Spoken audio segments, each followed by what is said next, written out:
Function एक बहुत ही ज़्यादा इंपॉर्टेंट टॉपिक है और इसको छोड़ के आत्मा को शांति नहीं मिलने वाला, ठीक है। तो फंक्शंस को आज जानेंगे किस तरीके से होता है। और फंक्शन पहले भी हम लोग जान चुके हैं कि लाइब्रेरी फंक्शंस क्या होता है, और यूजर फंक्शन का नाम शायद सुना होगा हमने। तो लाइब्रेरी फंक्शंस ऐसा फंक्शंस होता है ना जो कि पहले से ही कंपाइलर में डिफाइंड होता है, और यूजर फंक्शन जो हम डिफाइन करते हैं, हम बनाते हैं फंक्शंस को, वो यूजर डिफाइंड फंक्शन होता है। तो इस वीडियो में हम पूरे तरीके से समझ रहे होंगे, बिल्कुल सिंपल भाषा में, सिंपल तरीके से, कि किस तरीके से फंक्शन को डिफाइन किया जाता है और किस तरीके से हम उसको यूज में ले सकते हैं, किस तरीके से डिक्लेयर किया जाता है फंक्शंस को, वगैरह वगैरह। एक एक चीज़ को बारीकियों से देखेंगे हम लोग, ठीक है। तो चलते हैं VS कोड में और वहीं पर ये सारा कर्म क्रिया किया जाएगा। अब VS कोड में आ गए हैं और यहाँ पर हम लोग सबसे पहले एक बनाते हैं फाइल C लैंग्वेज का, जिसके अंदर सारा कोड वगैरह होगा।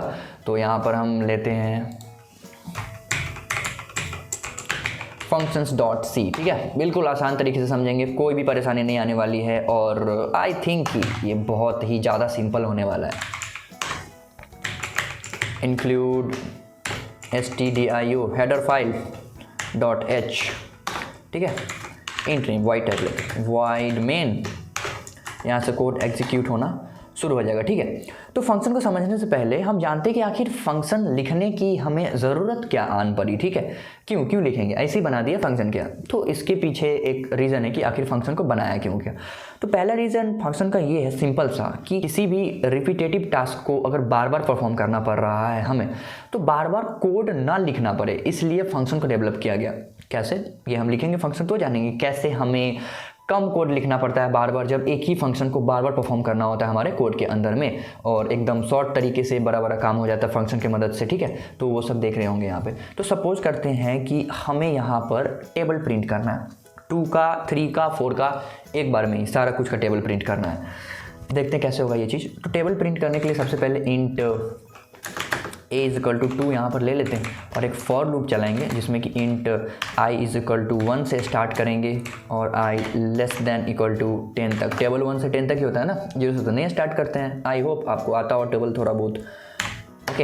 एंड i++ इस तरीके से।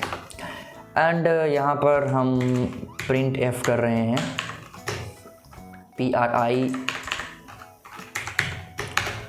printf, okay. Print f %d, और वो क्या होगा, वो होगा i × a। Her bar i × a को प्रिंट कराया जाएगा, और यहाँ पर मैं \n दे देता हूँ ताकि ये एकदम लाइन छोड़ते हुए प्रिंट हो, ठीक है। आई थिंक ये हमारा कोड कंप्लीट है टेबल को प्रिंट करने के लिए। Let's run it. तो यहाँ पर रन करने के बाद यहाँ पर एकदम आसान तरीके से हम देख सकते हैं कि टेबल प्रिंट होके आ गया। 2 1 = 2, 2 2 = 4, 2 3 = 6, ठीक है। तो ये टेबल एकदम अच्छे तरीके से आ गया। अब हमें 3 का टेबल प्रिंट करना है, तो वो क्या करेंगे, सेम चीज़। यहाँ पर हम इंट लेते हैं b = 3, ठीक है। और यहाँ पर फिर से एक फॉर लूप चलाते हैं। इंट i = 1 से स्टार्ट होगा, i <= 10 तक जाएगा, एंड <= 10 तक जाएगा, <= 10 तक जाएगा, एंड i++ कुछ इस तरीके से, और print, okay. Print f %d \n, और वो क्या होगा, i × b होगा, ठीक है। और इस तरीके से यहाँ पर हमारा 3 का भी टेबल प्रिंट हो जाएगा। रन करके देखते हैं, तो यहाँ पर 3 का टेबल भी प्रिंट होके आ गया है। अगर हमें 4 का टेबल प्रिंट करना हो तो फिर से वही चीज़ करेंगे। क्या करेंगे, फिर से ये देखो, कॉपी, मतलब फिर से लिखना पड़ेगा ना ऐसे, और यहाँ पर हम इसको इस बार C कर दे रहे हैं और यहाँ पर 4 कर दे रहे हैं, ठीक है। फिर से प्रिंट कर रहे हैं, और यहाँ पर मेरे पास 4 का टेबल भी आ गया। कहाँ आया, 2 3 3 3, इस बार भी 3 का आया। Let's run it again. यहाँ पे वही हो रहा है, अच्छा, दैट इज़ C, ओके। फिर से रन करते हैं, तो यहाँ पर 4 का टेबल प्रिंट होके आ रहा है। तो यहाँ पर हम देख रहे हैं कि हमें बार बार काम तो वही करना पड़ रहा है, लेकिन हमें कोड सेम बार बार लिखना पड़ रहा है। अगर हम यहाँ पर ऐसा कर दें कि कोड एक बार ही लिखें और ये सारा काम बार बार उसी कोड को हम रीयूज कर सकें, तो कैसा रहेगा। तो इसके लिए हमें फंक्शन लिखना पड़ेगा। देखते हैं वो चीज़ कैसे होगा। तो इन सारे चीज़ों को यहाँ पर कमेंट आउट करते हैं और देखते हैं कैसे होगा ये काम, ठीक है। तो फंक्शन जो लिखाता है ना ये void main के ऊपर में, ओके, हमेशा ध्यान रहे इस बात को, हमेशा ध्यान में रहे ये बात कि फंक्शन यहाँ पर लिखाता है। तो एक void रिटर्न टाइप, void नाम का रिटर्न टाइप एक void लेते हैं और फंक्शन हम प्रिंट टेबल नाम का फंक्शन ले लेते हैं यहाँ पर, ठीक है। और इसके अंदर में हम पास करेंगे इंट ए, कोई भी वेरिएबल, और जो भी वेरिएबल में इसके अंदर में पास करेंगे सब कुछ एक एक तरीके से जानेंगे, ये क्या लिखा है, ये क्या लिखा है, ये क्या लिखा है। Don't worry, just be patient, okay. तो देखते हैं यहाँ पर कैसे होगा ये। तो जैसे ही ए आया है इसके अंदर हमें क्या करना है कि एक फॉर लूप चलाना है, int i is equal to 1 से i less than equal to 10 तक and i plus plus, okay. और यहाँ पर हमें क्या कर देना, प्रिंट एफ %d \n, और ये क्या होने वाला है, i इंटू ए होने वाला है, ओके, ठीक है। तो ये फंक्शन यहाँ पर हम डिक्लेयर कर दिए हम लोग, एक प्रिंट टेबल नाम का एक फंक्शन बना लिए हैं यहाँ पर हम लोग। अब इसको कॉल करेंगे, यानी कि अब इसको यूज कैसे करना है, कोड तो हम लिख लिए लेकिन अब इसको यूज कैसे करेंगे। तो इसको यूज करने के लिए आई थिंक ये कमेंटेड कोड कंफ्यूजिंग हो सकता है, let me erase it all, okay. देखते हैं इसको कॉल कैसे करना है यहाँ पे। तो फंक्शन का नाम क्या है, फंक्शन का नाम है प्रिंट टेबल नाम का फंक्शन है, और उसके अंदर में हमें किसी भी इंट टाइप के वेरिएबल को पास करना है, तभी ये फंक्शन काम करेगा, नहीं तो नहीं करेगा। देखो यहाँ पर void तो रिटर्न टाइप है कि फंक्शन कुछ रिटर्न नहीं करेगा, और रिटर्न हम कुछ यहाँ पर लिखे भी नहीं। अगर इंट टाइप होता तो यहाँ पर हमें रिटर्न लिखना पड़ता, कुछ रिटर्न में भेजना होता, इस तरीके से रिटर्न कुछ भी भेजना होता। अगर इंट टाइप में होता किसी इंटीजर को भेजना होता, लेकिन void टाइप है, कुछ भी नहीं भेजना पड़ रहा है, ठीक है। तो यहाँ पर ये क्या कह रहा है कि एक void टाइप का जो फंक्शन है जिसका नाम प्रिंट टेबल है, उसके अंदर में एक वेरिएबल पास होगा, इंट टाइप का एक वेरिएबल पास होगा, और जो इंट टाइप का वेरिएबल पास होगा उसके साथ क्या करना है, एक फॉर लूप चलाने के बाद उसका टेबल को प्रिंट कर देना। इस फंक्शन के माध्यम से हम यही कहना चाह रहे हैं कंपाइलर को कि तुमको यही करना है।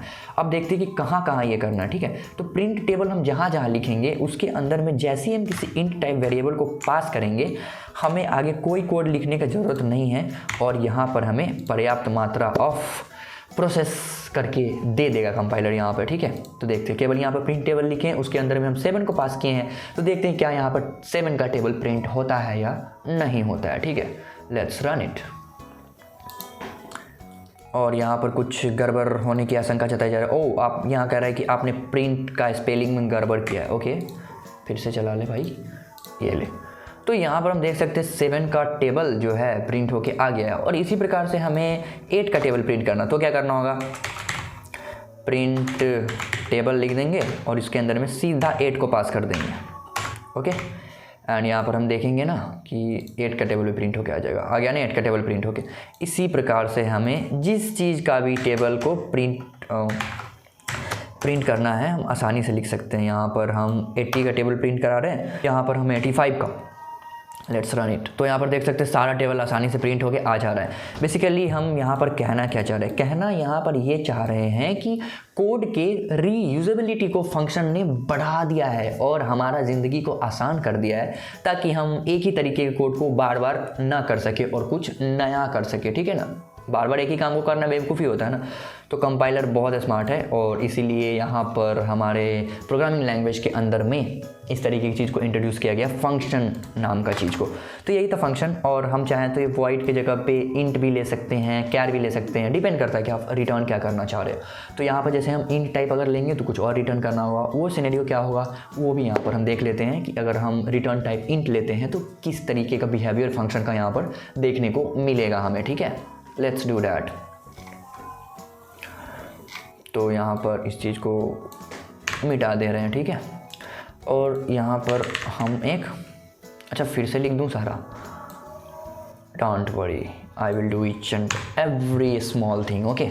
तो यहाँ पर हम एक इन टाइप का फंक्शन ले रहे हैं, और क्या बनाऊँ ओके, यहाँ पर सम को रिटर्न करके देख रहे हैं हम, ठीक है। किसी 2 नंबर को पास करेंगे और उसके सम को रिटर्न करवा के देखेंगे। आप प्रोडक्ट का भी करवा के देख लेना, ओके। सो यहाँ पर हम सम नाम का एक फंक्शन ले रहे हैं जिसके अंदर में इंट ए को पास किया जाएगा और इंट बी को पास किया जाएगा। ठीक है, तो यहाँ पे सम नाम का एक वेरिएबल ले रहे हैं जिसके अंदर में एक इंटीजर ए को पास किया जाएगा और इंटीजर बी को पास किया जाएगा, और देखते हैं हम किस तरीके से इंट रिटर्न टाइप में हम रिटर्न कैसे करते हैं वो देखेंगे यहाँ पर। ठीक है, तो यहाँ पर हम लिख देंगे कोई एक variable int result RESULT result is equal to A plus B कर दे रहे हैं हम यहाँ पर। ठीक है, और RET1 रिटर्न RESULT रिजल्ट। ठीक है, यहाँ पर रिटर्न रिजल्ट लिखे ना, तो यहाँ पर ये आखिर फंक्शन क्या कह रहा है एक बार हम वो देख लेते हैं शॉर्टकट में। यहाँ पर इंट सम नाम के एक हम फंक्शन ले रहे हैं जिसके अंदर में हम यहाँ पर दो वेरिएबल्स को पास कर रहे हैं इंटीजर टाइप में, ए को और बी को, और यहाँ पर क्या करना है एक रिजल्ट नाम के वेरिएबल में ए का सम जो A प्लस बी है उसको स्टोर करा देना है, और यहाँ पर हम इसको रिटर्न कर देना है रिजल्ट को। तो देखते हैं ये रिटर्न करने का मतलब क्या होता है। तो हम फंक्शन को कॉल करेंगे तो किस तरीके से करेंगे, तो यहाँ पर हम लिखते हैं सम और इसके अंदर में 5 को पास कर दे रहे हैं और 6 को पास कर दे रहे हैं। तो क्या यहाँ पर हमको प्रिंट होके आएगा, ये प्रिंट होके आ जाएगा 5 + 6 का सम? नहीं आएगा, क्योंकि हम यहाँ पर फंक्शन के अंदर में प्रिंट नाम का ऐसा कुछ तो लिखे ही नहीं है। तो हम क्या करते हैं कि ये सम वाले को स्टोर करा देते हैं फाइनल RESULT रिजल्ट, अच्छा इन फाइनल। ठीक है, इंट फाइनल नाम के एक वेरिएबल में इंट फाइनल नाम के वेरिएबल में हम यहाँ पर सम 5 6 को स्टोर करा दे रहे हैं। तो यहाँ पे क्या स्टोर होगा, सोचने वाली बात है, यहाँ पे क्या स्टोर होगा। ये काम कैसे करता है ना फंक्शन, ये देखते हैं कि यहाँ से वॉइड मेन से कोड चलना शुरू होगा, यहाँ पे आएगा, ये देखेगा भाई int final, okay int final, आके बताओ क्या करना। इंट फाइनल में जाना है और उसके बाद सम नाम के फंक्शन पे सीधा डायरेक्ट होके आ जाना, सम नाम के फंक्शन में सीधा यहाँ से यहाँ आ जाना, सीधे यहाँ से इसके अंदर में आना है, और इसके अंदर में आने के बाद इसका जो 5 और 6 है इसका क्या करना है, इसके हिसाब से इसका कर्म क्रिया कर देना है। तो यहाँ पर सम वाले में घुसेगा 5 और 6 को लेके, और यहाँ पर रिजल्ट नाम के वेरिएबल में A प्लस बी को स्टोर करा के और रिजल्ट को रिटर्न करेगा। तो ये जो रिटर्न जो कर रहा है ना वही वैल्यू होगा A प्लस बी का, और जो कि यहाँ पर हम फाइनल में स्टोर करवा रहे हैं। और यहाँ पर अगर हम कराएं print F %d final FI, ठीक है, तो यहाँ पर हम देखेंगे कि फाइनल में जो ये इसका जो वैल्यू जो होगा ना सम, वो स्टोर हो गया होगा और प्रिंट होकर आ जाएगा हमारे पास। लेट्स सी, तो A 6 और 5 का जो है ना सम 11 आ गया हमारे पास। इस तरीके से सम काम कर रहा है। एक और बार कॉल करते हैं इसको, इंट फाइनल 2 में हम स्टोर करा दे रहे हैं सम। अच्छा, डायरेक्ट हम सम को प्रिंट भी कर सकते हैं, देखो कैसे होगा ये। Print F